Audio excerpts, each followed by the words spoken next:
expose educators to new technology tools, approaches, methodologies, and digital skills, just to mention a few. But now we have two areas in ICT training. We have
Regional Director of Education, Arts and Culture in the Hardap region.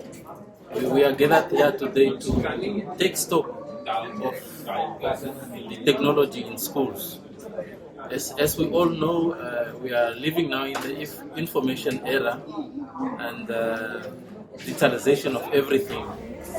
And literature has proven it that technology speed up production anywhere, in any sector, bank, agriculture, you name it. So it's the same. It's true also for education, that if we use technology, we'll be able to move a little bit faster to cover the syllabus, to assess the learner, maybe to revise and all these things. So there's mountains and mountains of benefits.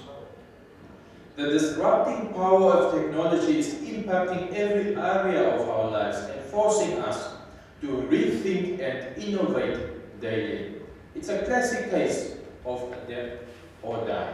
We need to build and integrate a resilient broadband infrastructure across the country, provide the requisite IT knowledge and skills to our people, especially the youth, and position them to take advantage of the opportunities provided by the multi-billion applications and software industry.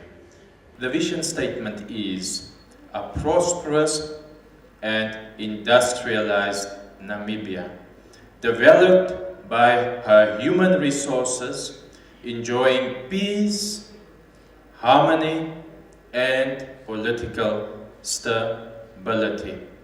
The National Curriculum for Basic Education enhances an information society. Information and communication technology provides improved access to information and it is used to achieve an economic transformation in Namibia. ICT is applied throughout the society to serve development goals. Information literacy also means knowing the potential and limitations of different sources and types of information, including ICT. I have not lost you so far. Are we together? We are together. It is on this premise that all the national documents are weaved in education. The Harambee Prosperity Plan is built on different pillars. One is the social progression pillar, which takes a people-centered approach to development that aims to ensure improved quality of life for all Namibians. Goal 4 primarily focuses on improved access to quality education and sports to enable e-teaching and e-learning. Now for us, now specifically relate to Hardap region, with the statistics that has been given, that there are still other schools that do not have connectivity. And I could count 3 of them in my constituency. I was thinking, director, we need to do something on that one. It's good that I'm here and hearing that 3 of them are in my constituency. But it'd be best if we had 100% connectivity. The issue is, it is not only connectivity, but it is also the speed of that connectivity that also counts. That is important. Because sometimes we might jam a data line that has been given. And therefore, it would be good if we have huge broadbands that we could use and easily access, but also that we would get faster response when we are online. My desire would be for someone that is sitting in the Rikwa to access a teaching session by one of the teachers that might be in Gohas. A teacher that might be an expert in a certain field, talking to all 64 schools, or if need be, the whole of Namibia. If that would be something that we are driving to, I would be very happy. I would be one of those people ecstatic and elated if we set the pace from the Hardap region. And we're looking at reimaging and reimagining education for the symposium now. One thing that I have to note though is that we cannot adopt a siloed approach in addressing the challenges within ICT. So the main question is, how can we adopt an integrated and sustainable approach to education through co-creating and collaboration? One of the key sustainable development goals for the education sector is goal number 4, which speaks towards quality education. But then there's the SDG number 9, which speaks towards industry, innovation, and infrastructure. So in some way we need to join hands and walk this journey together. Because in order for us to provide quality education, we need to get the basics right.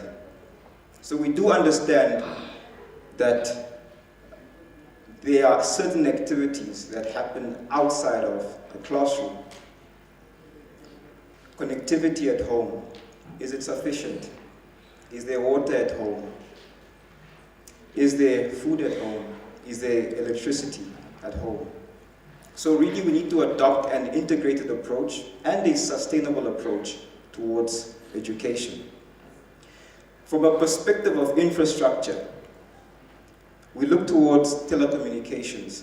How do we bring more affordable connectivity, faster connectivity, more stable connectivity?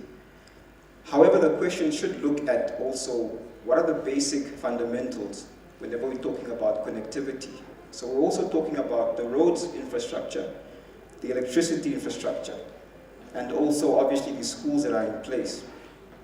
So as MTC, as you have noted, that we've really been on a drive to take an integrated approach towards bringing socio-economic development. And that is through the 081 Everyone project, where we look towards increasing the infrastructure within the nation. Currently, we are at around about 90% coverage, and we're hoping to get to 100%.